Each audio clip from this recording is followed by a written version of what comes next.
श्री गणेशाय नमः।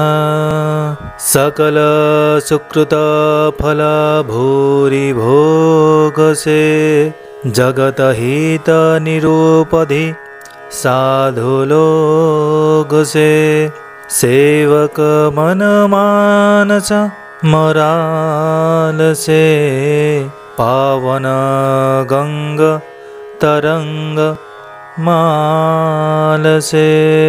यही गुणबली हेउछि सकल पुण्यर फलस्वरूप मिलुथबा परमानंद समान जगतर यथार्थ हित करिवारे यह हेउछि साधु संतंक समान। यह सेवक मानंक मनरूपक मान सरोवरर हंसतुल्य तथा पवित्र करिवारे गंगार तरंगमाला सदृश। कुपथ कुतरक कुचाली कली कपट दभ पाषंड दहन राम गुण ग्राम जिमींधन नल प्रचंड। अग्नि जेपरी इंधन को जाली दिए श्रीराम को गुणराशि सेहीपरि कुमार्ग कुतर्क कदाचार एवं कलिजुगर कपट दंभ और प्रतारणा आदि को जाली दिए। रामचरित राकेश कर सरीस सुखद सब काहू सज्जन कुमुद चकोर चितहित विशेषी बढ़लाहो। रामचरित पूर्णचंद्र किरण परी समस्तंक परी सुखप्रद किंतु सज्जन रूपी कुमुद ओ कचोरर चित्त पक्षरे यह हेउछि विशेष हितकारी ओ अत्यंत लाभप्रद। किन्हि प्रसन्न जेहि भाति भवानी जेहि विधि शंकर कहाव खानी सो सब हेतु कहव मई गाई कथा प्रबंध विचित्र बनाई। पार्वती जेपरी शिवं को प्रश्न करथिले एवं शिव जेपरी विस्तारित भावरे ताहार उत्तर देथिले मु एही विचित्र कथा रचना माध्यमरे से सबुर कारण गाई सुनाइबी। जेहि यह कथा सुनी नहीं होई जन आचर को करो सुनी सोई कथा लौकिक सुनहि जे ज्ञानी नहीं आचर जो करहि अस जानी।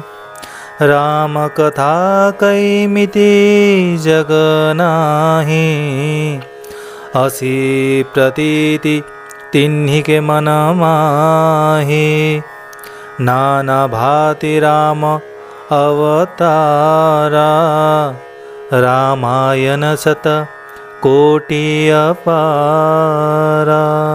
जे यही कथा पूर्वरु शुणी नाहंती से यह शुणी आश्चर्य न हुंतु।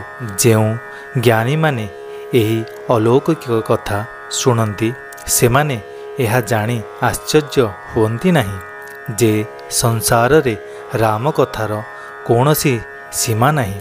सेमानंक मनरे दृढ़ विश्वास रही थाए जे श्रीराम नाम रूपरे अवतारित हेउछंती एवं शतकोटि अर्थात अपार रामायण रही। कल्प भेद हरिचरित सुहाय भाति अनेक मुनि सन्नह गाए करियन संशय सौर आनी सुनिय कथा सादर रति माने। कल्पांतर अनुसारे मुनीश्वर माने श्रीहरिंक सुंदर चरित अनेक प्रकार रे गाइछन्ति। एहा विचार करी कौनसी संदेह करंतु नहीं एवं आदर और प्रेमर सहित यही कथा शुणन्तु। रामानन्द अनंत गुणमित कथा विस्तार सुनियाचरजु न मानि हहि जिह्निके विमल विचार। श्रीराम अनंत तांकर गुण भी अनंत एवं तांको कथा मानकर विस्तार मध्य असीम। अतएव जेउमानंकर विचार निर्मल सेमाने एही कथा शुणी आश्चर्य हेबे नहीं। एही विधि सब संशय करी दूरी शिर धरी गुरपद पंकज धूरी पुनि सबहि बिनवौ कर जोरी करत कथा जेहि लागन खोरी। एपरि भावरे सकल संदेह दूर करी एवं मस्तकरे गुरुदेवଙ୍କ चरणकमलर रज धारण करी मु पुनर्बार कर जोड़ी समस्तଙ୍କୁ विनत करुछि।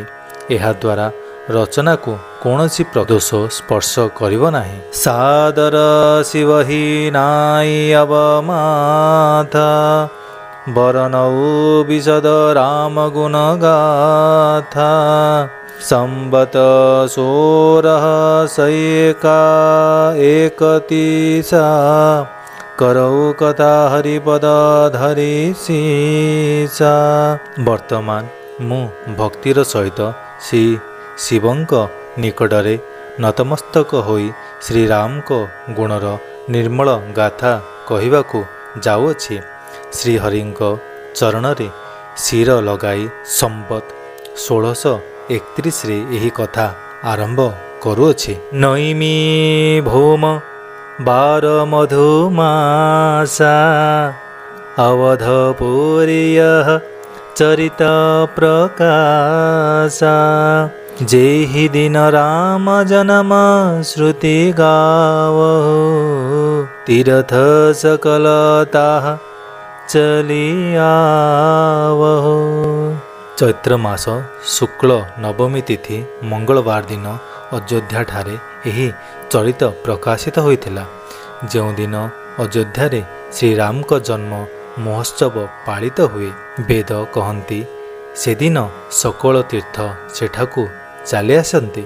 असुर नाग खगनर मुनि देवा आई करहि रघुनायक सेवा जन्म महोत्सव रचहि सुजाना करहि राम कला कीरति गाना। से दिन असुर नाग पक्षी मनुष्य मुनि और देवगण समस्ते अयोध्या आसी श्री रघुनाथकर सेवा करती। बुद्धिमान लोके यही जन्म महोत्सव पालन करती एवं श्रीरामकर सुंदर कीर्ति गान करती। मज्जहि सज्जहि वृंद बहु पावन सरजूनीर जपहि राम धरि ध्यान और सुंदर श्याम शरीर। सज्जन माने बहु संख्यार से दिन सरजू नदीर पवित्र जलरे स्नान करती एवं सुंदर श्याम शरीर श्री रघुनाथ को हृदय ध्यान करी ताहंकर नाम जप करती। दरस परस मज्जन अरूपान हरहि पाप कह वेद पुराण नदी पुनित अमित महिमाति कहि न सकई शारद विमल मति। वेद पुराण कहती जे सरजूक दर्शन स्पर्श स्नान और जलपान सकल पाप हरण करे। यह एक अत्यंत पवित्र नदी। यार महिमा एपरी अनंत जे विमल बुद्धिमती श्री सरस्वती मध्य ताहा वर्णना करि पारिबे नहीं। राम धामदापुरी सुहावनी लोक समस्त विदित अति पावनी चारि खानि जग जीव पारा आवधत जेतनो नहीं संसारा। यही शोभामयी ଅଯୋଧ୍ୟାପୁରୀ ହେଉଛି ଶ୍ରୀରାମଙ୍କର ପରମଧାମ ପ୍ରଦାୟିନୀ। ଏହା ସର୍ବଲୋକରେ ପ୍ରସିଦ୍ଧ ଏବଂ ଅତ୍ୟନ୍ତ ପବିତ୍ର। ଜଗତରେ 4 ପ୍ରକାରର ଅସଂଖ୍ୟ ଜୀବ ଅଛନ୍ତି। ସେମାନଙ୍କ ମଧ୍ୟରୁ ଯେଉଁ ଜୀବ ଅଯୋଧ୍ୟାରେ ଦେହତ୍ୟାଗ କରେ ସେ ଆଉ ସଂସାରକୁ ଫେରିପାରେ ନାହିଁ, ଅର୍ଥାତ୍ ଜନ୍ମ ମୃତ୍ୟୁ ଚକ୍ରରୁ ମୁକ୍ତି ପାଇ ଭଗବାନଙ୍କ ପରମଧାମରେ ନିବାସ କରେ। ସବ ବିଧି ପୁରୀ ମନୋହର ଜାନି, सकल सिद्धिप्रद मंगल खानी। विमल कथा कर जीवरंभा, सुनत न साहि काम मददंभा। एही अयोध्यापुरी को सकल प्रकार मनोहारिणी, सर्वसिद्धि प्रदायिनी एवं कल्याणर भंडार बोली जानी मु एठारे एही निर्मल कथा आरंभ कली। एहा शुणिले मनुष्यर काम मद और दंभ नष्ट हो जाए। रामचरितमानस ही नाम, सुनत श्रवण पाय विश्राम। मन करी विषय नलवन जरई, होई सुखी जई एही चर परई। एही कथा नाम रामचरितमानस। एहा कानरे शुणिले शांति मिले।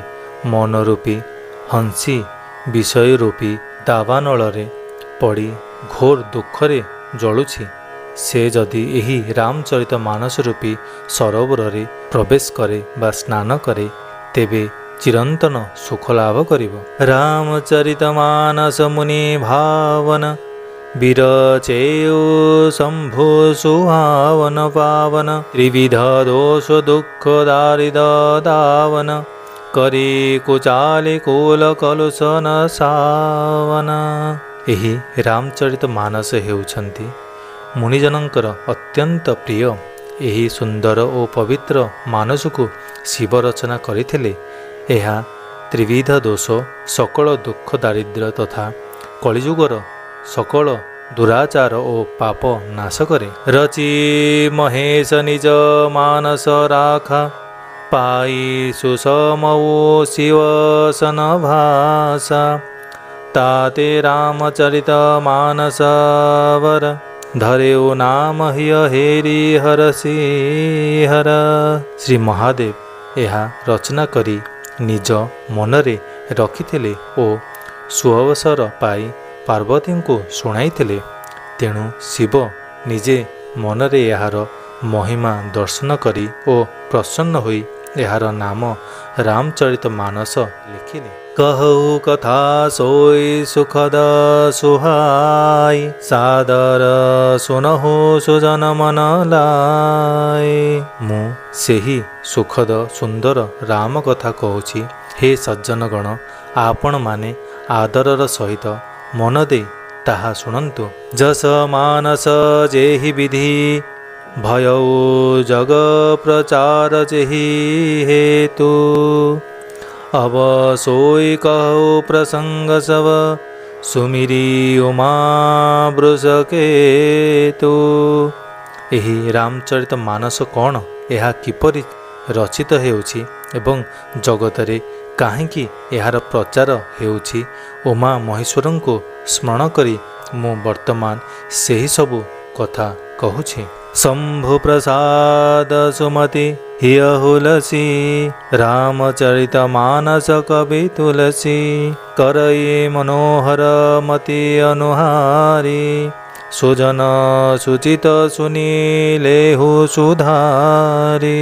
प्रभु शिवंक कृपारु एही तुलसीदास हृदय सुंदर बुद्धि विकसित हैला, जहा फଳରେ कि से एही श्री रामचरित मानसर कवि होई पारिथिला।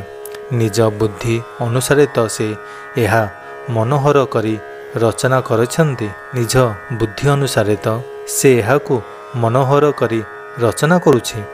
तथापि हे सज्जनगण, निर्मल चित्तरे श्रवण करी आपण माने एहाकु सुधारी नियंतु। सुमति भूमि थल हृदय गाधो, वेद पुराण उदधि घन साधु।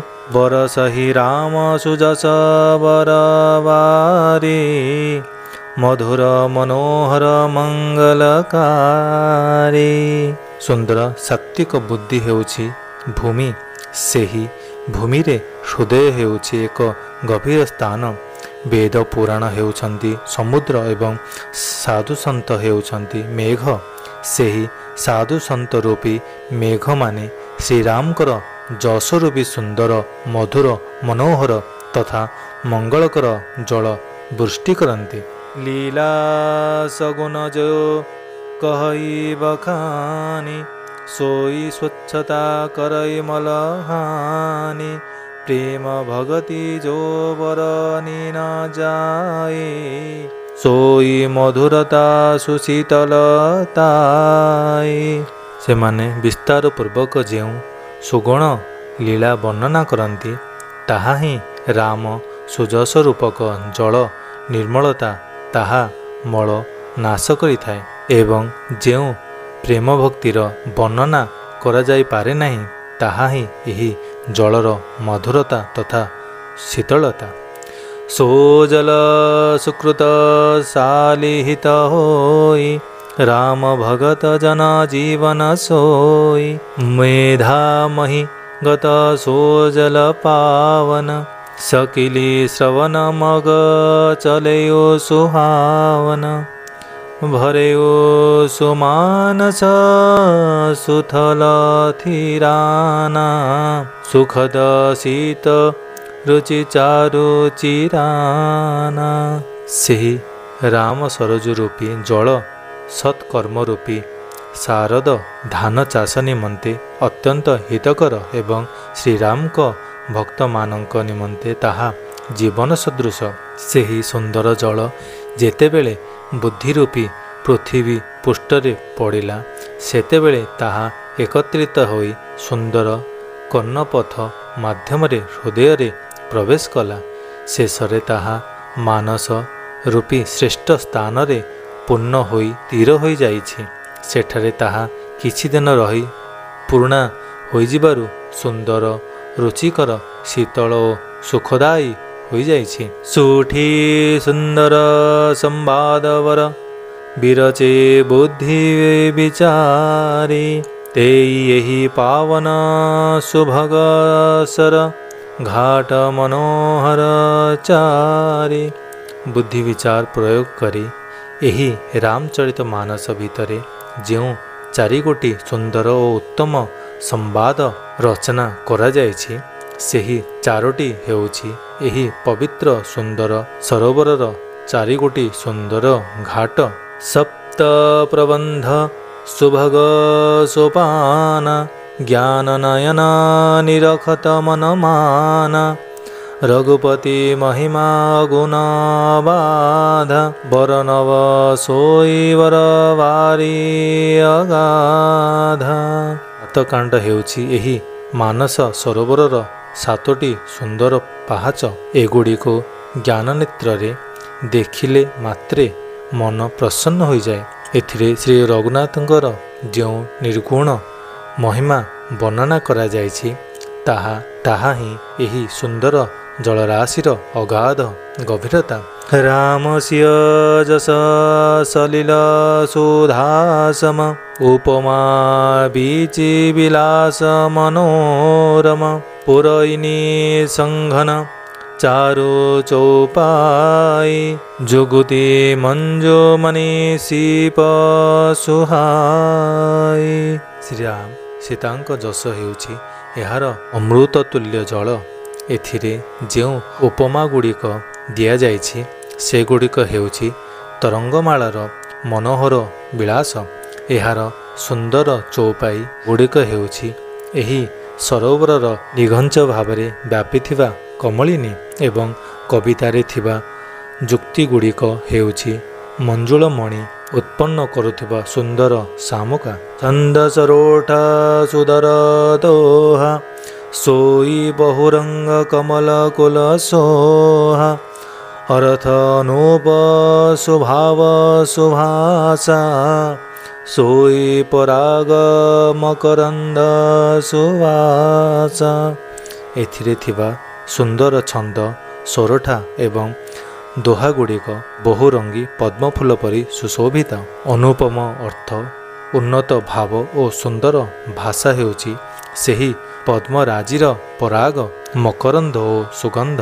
ସୁକୃତ ପୁଞ୍ଜ ମଞ୍ଜୁଲଲିମାଲା ଜ୍ଞାନ ବିରାଗ ବିଚାର ମରାଲା ଧୁନି ଅବରେବ କବିତ ଗୁଣ ଜାତି ମୀନ ମନୋହର ତେ ବହୁ ଭାତି।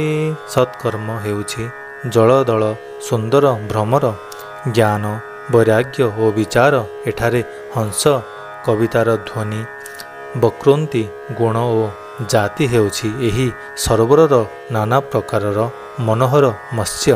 ଅରଥ ଧର୍ମ କାମାଦିକ ଚାରି କହବ ଜ୍ଞାନ ବିଜ୍ଞାନ ବିଚାରି ନବରସ ଜପ ତପ ଯୋଗ ବିରାଗ ते सब जलचर चारु तड़ाग।